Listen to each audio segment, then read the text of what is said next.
Priscilla Presley n'a pas hérité d'une vie tranquille. Longtemps après que les applaudissements se sont tus et que la foule est rentrée chez elle, elle est restée entourée de richesses, de souvenirs et de regards attentifs. À plus de 80 ans, ses journées ne sont plus définies par le scandale ou le spectacle, mais par le contrôle de ses finances, de ses maisons et de l'héritage qu'elle a contribué à bâtir.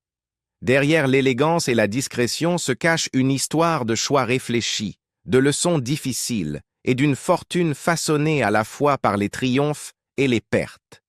Ce n'est pas un conte de fées, c'est la vie réelle que Priscilla Presley mène aujourd'hui. De l'ombre d'Elvis à l'indépendance financière.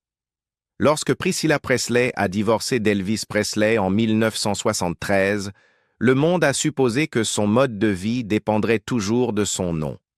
La suite a prouvé le contraire. Le règlement du divorce était conséquent pour l'époque. Un versement unique de 725 000 $, 5% des futures redevances d'Elvis, une pension alimentaire pour l'épouse et une pension pour leur fille, Lisa Marie Presley. Cet accord garantissait une stabilité, mais il ne définissait pas la richesse à long terme de Priscilla.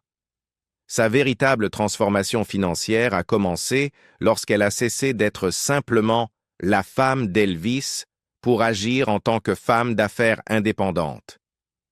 À la fin des années 70 et au début des années 80, Priscilla a fait des choix réfléchis pour entrer dans le monde du divertissement selon ses propres règles. Elle ne s'est pas précipitée vers des rôles ni n'a poursuivi la célébrité de manière irréfléchie. Elle a privilégié des projets de longue durée, offrant constance et levier. Son travail d'actrice le plus significatif sur le plan financier est venu avec la série télévisée Dallas, dans laquelle elle incarnait Jenna Wade sur 144 épisodes répartis sur plusieurs saisons. Ce rôle lui a apporté des revenus réguliers, une diffusion en syndication et une reconnaissance durable bien au-delà de la diffusion originale de la série. Contrairement aux apparitions ponctuelles au cinéma, Dallas l'a installée comme une figure fiable de la télévision à une époque où les grandes chaînes généraient encore des revenus considérables. Sa carrière au cinéma a ajouté une autre source de revenus, notamment grâce à la franchise The Naked Gun. Ces films ont connu un succès commercial et sont devenus des références culturelles, assurant des revenus résiduels et une visibilité durable. Priscilla ne s'est pas dispersée sur le plan créatif, ce qui lui a permis d'éviter l'instabilité financière qui a touché de nombreux ex-conjoints de célébrités. L'une de ses décisions financières les plus déterminantes est intervenue en 1985 avec la publication de Elvis and Me. Le livre est devenu un best-seller du New York Times, transformant une histoire personnelle en succès commercial. Plus important encore, il a établi Priscilla comme la voix faisant autorité sur sa vie avec Elvis. Ce contrôle du récit est ensuite devenu une source de revenus récurrente, notamment par le biais d'adaptations et de licences. Le succès du livre n'a pas été éphémère. Il a posé les bases de décennies de projets dérivés, d'interviews et d'adaptations. Après la mort d'Elvis en 1977, le rôle de Priscilla s'est considérablement élargi lorsqu'elle est devenue exécutrice de sa succession. À l'époque, Lisa Marie était encore enfant et Graceland perdait de l'argent. Plutôt que de vendre la propriété ou de la laisser décliner, Priscilla a pris l'une des décisions les plus marquantes de l'histoire du divertissement. Transformer Graceland en attraction ouverte au public.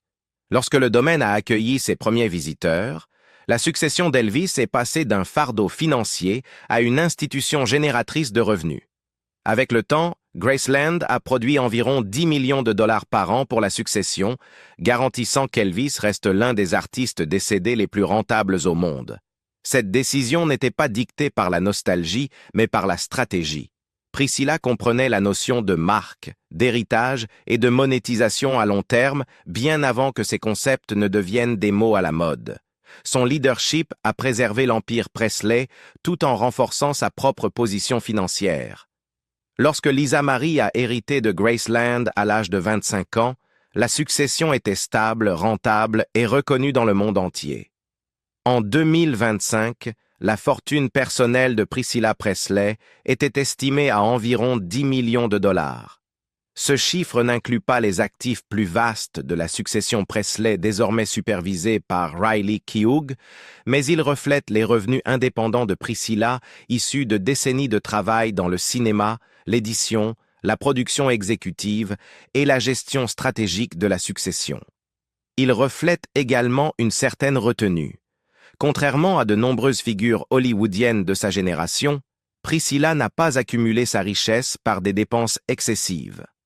Son histoire financière est celle de la préservation plutôt que de l'explosion, un thème qui continue de définir son mode de vie aujourd'hui.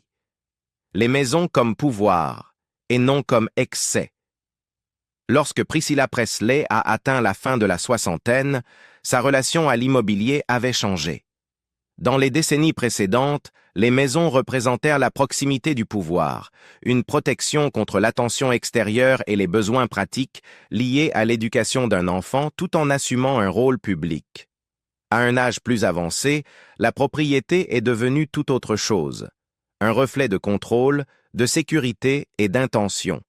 La décision la plus révélatrice est survenue à la fin de l'année 2020, lorsque Priscilla a discrètement vendu le manoir de Beverly Hills, où elle avait vécu pendant des décennies.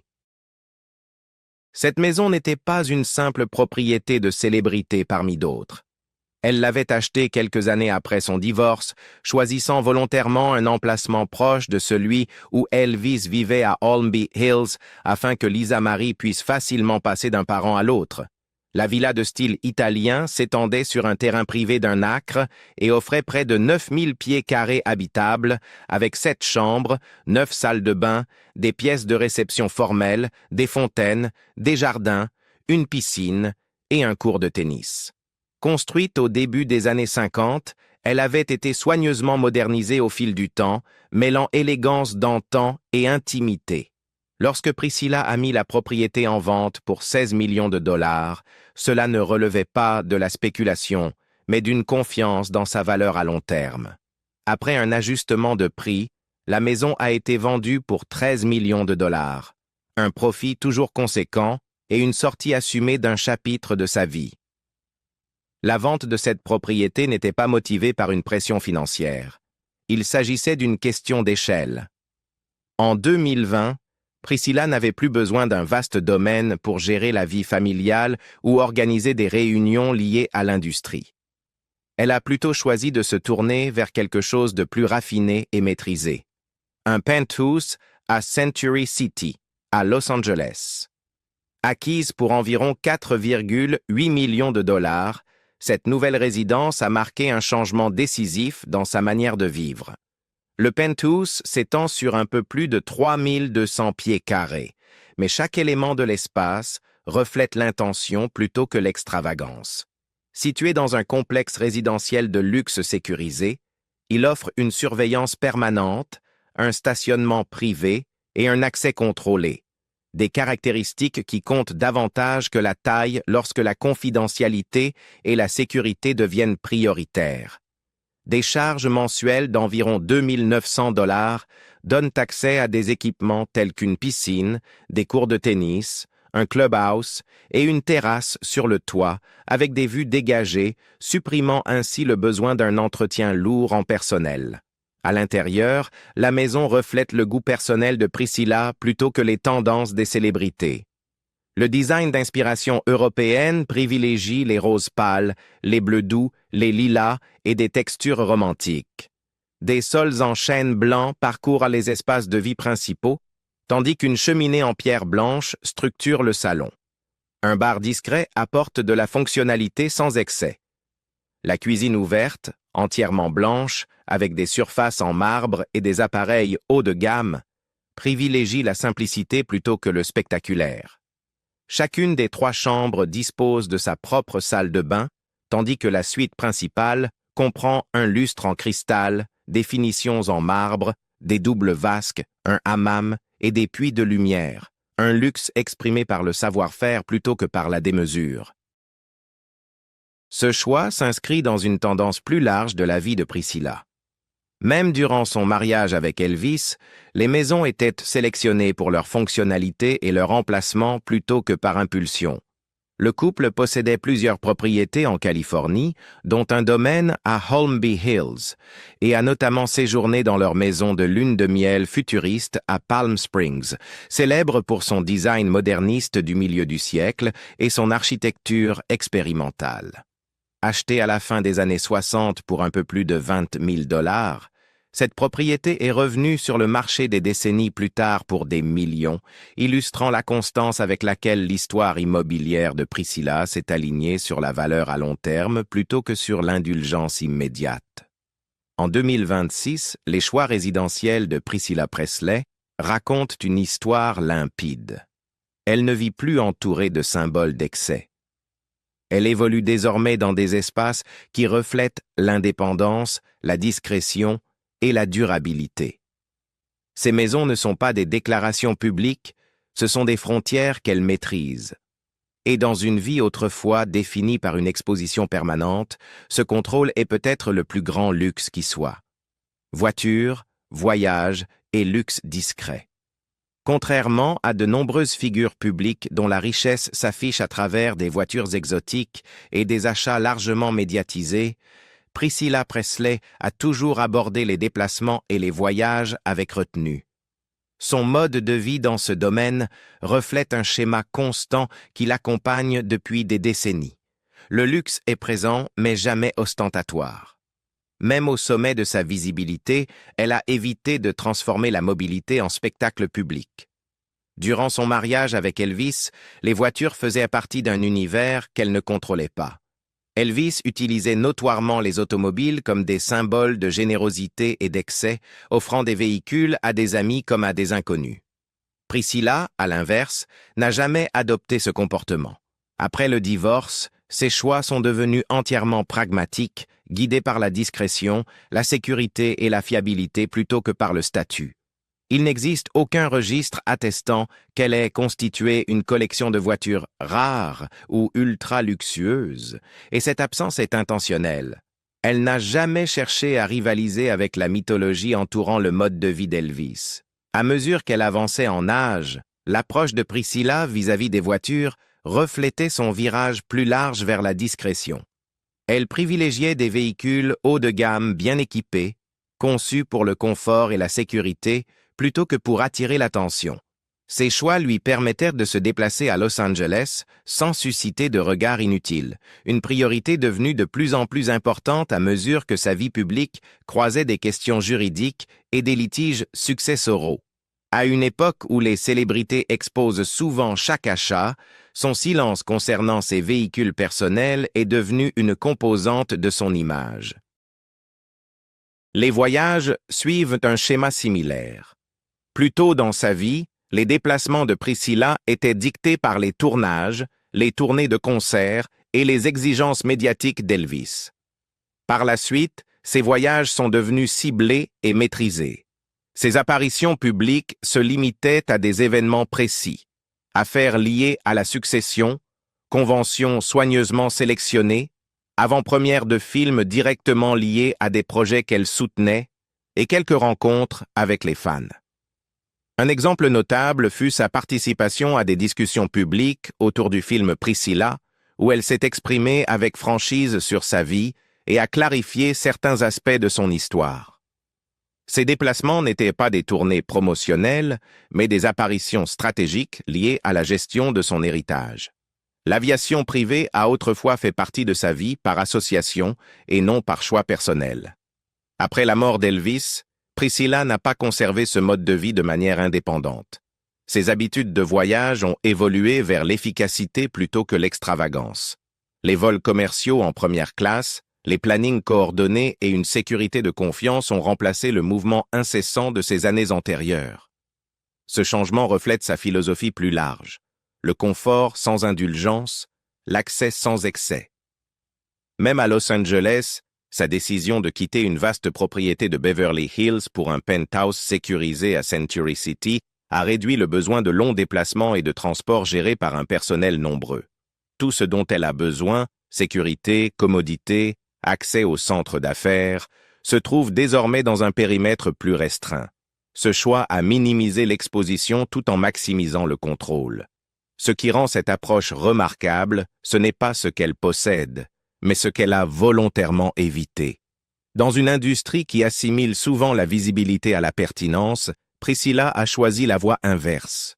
Ses choix en matière de transport sont invisibles par conception, renforçant un mode de vie centré sur la discrétion plutôt que sur l'affichage. C'est un luxe dépouillé de toute mise en scène, où le confort existe, mais pas le spectacle. À l'aube de 2026, la mobilité de Priscilla Presley reflète une femme qui n'a plus rien à prouver. Sa fortune lui offre des options, mais son expérience dicte la retenue. Dans une vie autrefois entourée d'excès, le choix de la simplicité est devenu une forme de pouvoir à part entière. Sa fortune, ses sources de revenus et la réalité juridique. En 2026, la richesse de Priscilla Presley se comprend moins comme une somme unique que comme le résultat de décisions successives prises sur plus de 5 décennies.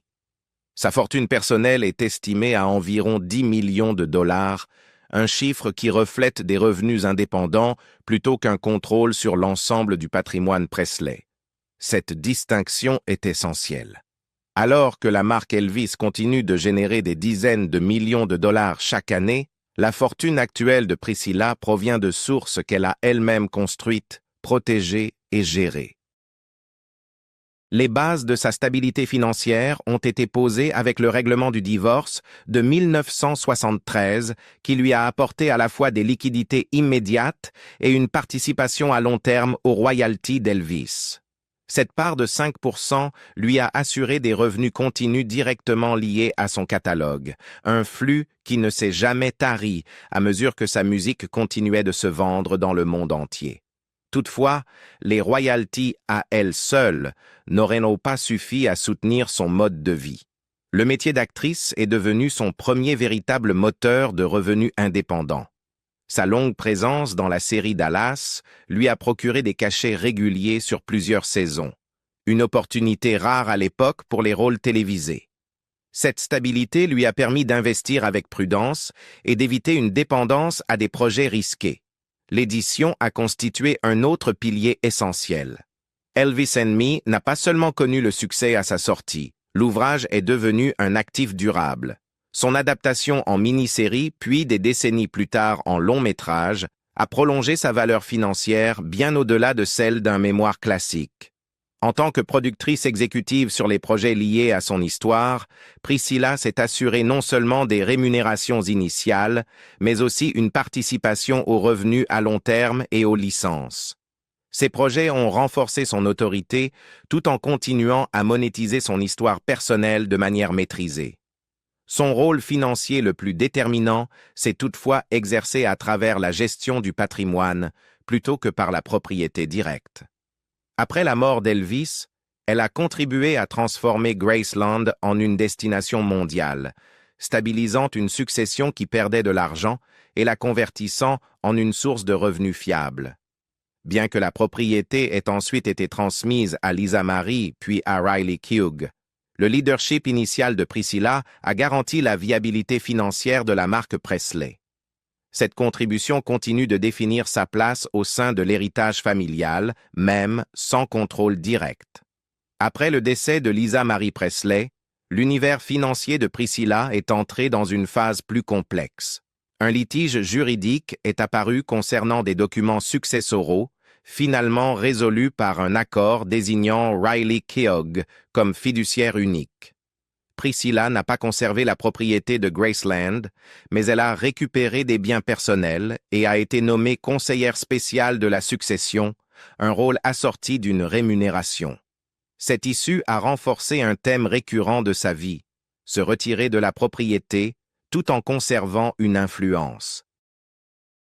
En 2024, Priscilla a fait face à un défi inattendu lorsqu'elle a intenté une action en justice d'1 million de dollars contre d'anciens associés commerciaux, les accusant de maltraitance envers une personne âgée et de manipulation financière.